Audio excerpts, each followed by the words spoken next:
So if you want to talk about how to make raw dog food yourself, there's two ways to go about it. You could be this person who has an extraordinary amount of time on their hands and presents bowls of food like this to their pet every day. I mean, who could ever argue that is bad for an animal? That they're just beautiful bowls of food. I like to keep the food separate. I don't mix it all up too easy because I let the dog take what he wants, particularly with new foods. I don't mush it into his food. I leave it to the side. If he wants it, he eats it. If he doesn't want it, he's told me he doesn't like that stuff. So that's DIY pet food, and there's lots of articles on my homepage to show you how to actually put the food together. So it's not exact science. They don't have to have the same meal every day. They don't have to. You don't have to worry about exactly how much bone did he get today, and oh God, did I give him 25% or 30%? You know, if I asked you how much protein you gave the kids last week, you wouldn't have a clue. If I asked you the RDA of calcium, you wouldn't have a clue. If I asked you how much calcium they got today, you wouldn't know, and you wouldn't know how much they digested of the calcium you gave them. So how come you think that the dog is more complicated than your own kids? You know, and they're not.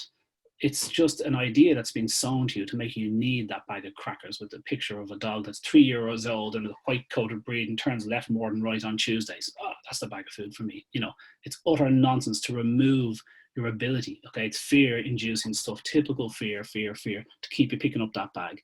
And the vet who sadly, you know, the nutritional education is a bit wanting, also selects that bag of food and is relieved because they can't really have that conversation, particularly not the raw dog food side of things yet. So yeah, so that's the DIY raw dog food using whole pieces. Now that can be a little bit tricky. I would honestly, if you're going to make it yourself, I would start off with, you know, bags of mincy stuff. Raw dog food manufacturers supply you bags of mince with bone in it. So it's already done, and you can mince it up with your vegetables in the tub that the food came in when it was delivered to your door, and you can throw in your eggs, you can throw in your bits and pieces, and the bone content is already in it.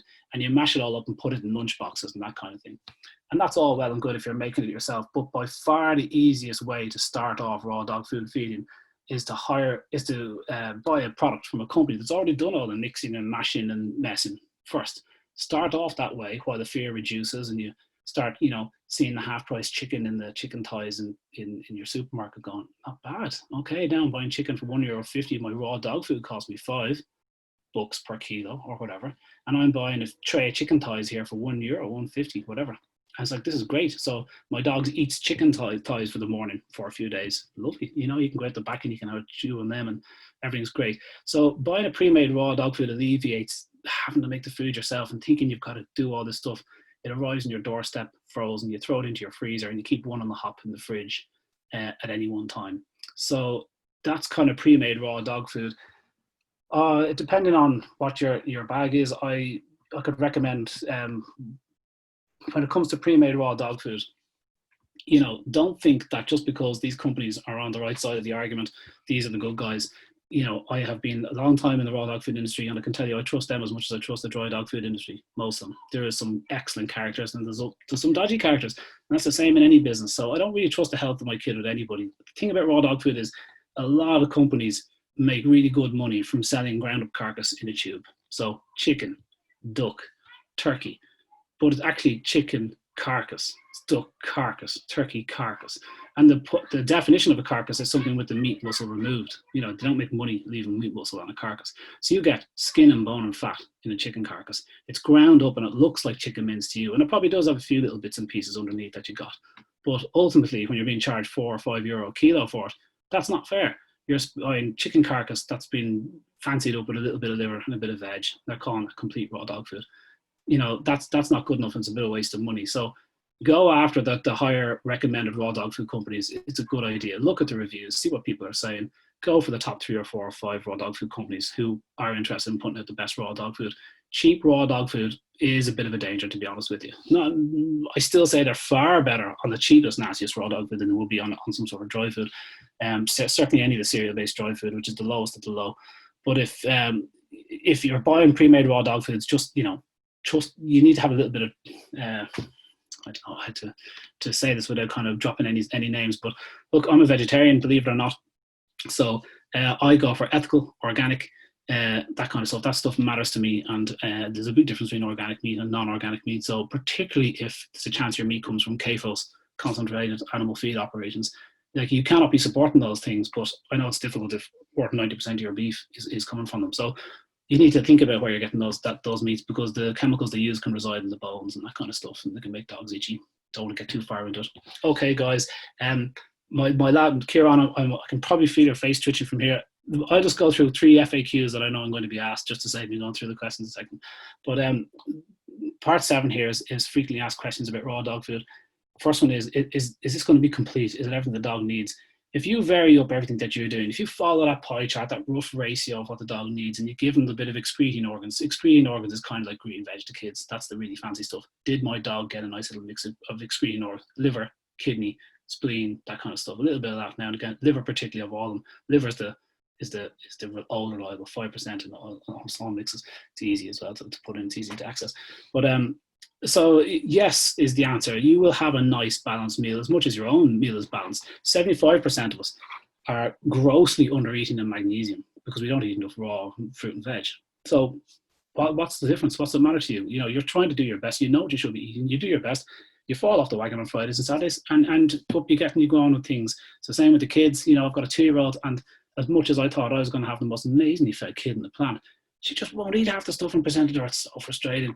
But like, I'm not going to panic that her bum's going to fall off in a week. She's going to be grand. I'm giving her what she needs. She gets some good stuff in there, and now and again, less good stuff. So, you know, that's just the way it is. So will it be complete? Yeah, the complete thing is just nonsense. Complete thing is complete nonsense. There's no such thing as complete food. The closest anybody came to making a complete food for humans was baby formula. And look how well that ended for Nestle. And now the same companies tell them that they've made a completed food that's so complete for pets that it's better than fresh species appropriate food for pets. Can we see a study to support that? No. We have to prove that it's not correct, that statement. Okay, that's the same thing that's been doing with every product on the planet. Once that product gets onto the market, we have to prove that it's harmful. Okay, so it's the same old gig. And pet food is big business. It's an endpoint for waste from various food groups. So believe me, there's an awful lot of people, there's governments involved in it. It's very dark. So that's all in the book, and I cover it extensively. So I get 2 barristers to walk me through that. Quite scary. So how much per dog? The average dog needs about maybe 2.5% of his body weight per day. So a 30-kilo dog needs 300 grams by 2.5, 750 grams, maybe slightly less, depending on how fatty the stuff is. If you just bought cheap chicken from your cheap raw dog food supplier that smells a bit, you kind of know you're after buying a very fatty, meaty, fatty mix. So you know your dog's not going to be eating too much of that, and he'll get the squids probably. So whereas the better raw dog foods are very, very lean, which is unfortunate for you guys because it means you have to feed even more of them on a lean meal. But anyway, you can add in your cheaper fatty beef mince to save a few pennies, whatever. For overweight dogs, you don't have to feed overweight dogs less food. Okay, so if you're overweight, you can still have the same size meal. It just needs to be a bit leaner. You just need to think. So I'd get them chicken legs and pull the skin off. Add a bit more veg, pulverized veg, well-pulverized veg, whatever. There's an article on obesity there. 65% of our dogs are overweight, guys. It's a disgrace. It's the food that we're putting into them. But it's not our fault, because we were told that this dry food, 60% carbohydrates, it's a perfectly good way to maintain a figure on a carnivore. It's not your fault, but it is your problem. And you've got to sort it out because nobody else is going to help you. Active dogs feed them a bit more. You know, nice lean dogs, guys. The weight, the bell-shaped curve of kind of body form is for dry-fed dogs. Dogs should be very, very lean. They're long-distance running animals. Lean, you know, that's a healthy dog. But I'll leave that up to you, whatever you think yourself. And introducing the food. There's a lot of different arguments about how to introduce the food. Do we do it fast? Do we do it like stop feeding dry food one day and then feed raw the next, which probably more people are doing than not.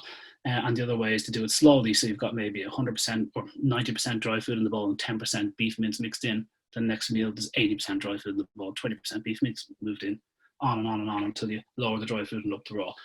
The gradual increase, the idea is that you acclimatize the dog's stomach, which can be conditioned over time. So when you hear all that gurgling and squirting going on in his tummy before dinner, that's real Pavlov's conditioning. That's real classic conditioning in the dog, where the dog knows dinner's coming and actually knows what sort of dinner is coming. So it's anticipating the meal and possibly, although this is yet to be proven, has the acids exactly right for the enzymes that is needed to digest this high plant-based diet that you feed dogs. Cereal-based pet food is almost all plant matter. Anytime dry pet food says with meat, with chicken, with beef, that means 4% probably meat meal. And meat meal is the sludge that's scraped off the bottom of a rendering vat. Okay, so a renderer takes in all the meat waste, And if you're in the States, that means 4D meat, dead, diseased, dying, disabled. It means dogs in 2 out of 5 of your rendering plants. And it means roadkill and everything. And they stew up this disgusting mess. And the fat that goes to the top, you take it off for your jellies and your soaps. And the stuff that floats to the bottom, you scrape off this grey goo and you dry it under high temperature for the second time, which is badly treated protein. And then that white grey powder is sent to the pet food company. And they can only manage to use 4% of that in their pet food mix. That's the price and quality of their other ingredients. You would be better off without that 4% meat meal in the food. So to suggest that you're kind of you're feeding your dog a carnivorous diet because it has a picture of a steak on the front is just indicative of how rotten the pet food industry is. They can say and do whatever they want because they control themselves, and there's nobody checking on them, guys. There's nobody checking these products to see what the nutritional contents, what it says on the label is in the product. Nobody's checking it, okay? They'll only respond when something goes wrong, and you'd be lucky to have that. Sorry to go a bit dark there again. Sorry, I didn't want to end on that. So which way do I introduce food? It totally depends. I probably do the quick way now. Most dogs love raw dog food. Sometimes I think, particularly for cats, they are very tricky. You need to move them over slowly. That's a different animal we could spend all day talking about. But for dogs, I probably don't just throw in a whole. I might give my dog, let's say I knew my dog was kind of picky, you might give him a bit of a cooked burger one day. Get a beef mince and you mash it down into a patty and you put it on the pan and you cook it for a minute each side, maybe even sprinkle it with salt. Very bold, but raw fed dogs actually eat very low salt diets, so good quality salt, full of electrolytes and unbelievable, particularly if you're working the dogs. It's a fantastic addition. So a little bit of salt, a bit bold initially on a cooked burger. There's no animal on the planet that'll say no to that. So your dog eats that burger, and the next time you do it, you cook it for 5% less. So you time it, and instead of giving it a minute, you give it 50 seconds or whatever. And you give it a little less salt. And over time, you move your very picky dog, or maybe a dog that's been eating salt-based dry food for 10 years, 15 years. You might spend a bit of time moving them over. I kind of still like that idea, to be honest with you. And guys, that is about it. If you want any more information, go to dogsfirst.ie. There's a raw FAQ section, it's going to answer all the questions that you're possibly going to ask me now. There's also a health section, which recommends a diet for various conditions that you can have, and I do touch on kidney disease and pancreatitis and that kind of stuff, but they're only recommendations for the average dog. If you need help, contact a canine nutritionist. I recommend 6, 8 of them now, possibly on my homepage, dogsfirst.ie. They're all good friends of mine, all members of the Feed and Veterinary Society, most of them, and they won't steer you wrong. I talk about the price, so some of them are cheap, some are expensive. If they're a vet, you need to look at your vet records. But if you're just looking for some hand-holding because this is new to you, but it's something you want to explore, and you just need somebody on the phone for half an hour that can write up a diet plan, there's people there that'll do that for you for 50 quid. That's the best spent money you can do, guys. So I highly recommend doing it that way. And if you're really stuck, you can always send me an email and I'll do my very best to get back to you.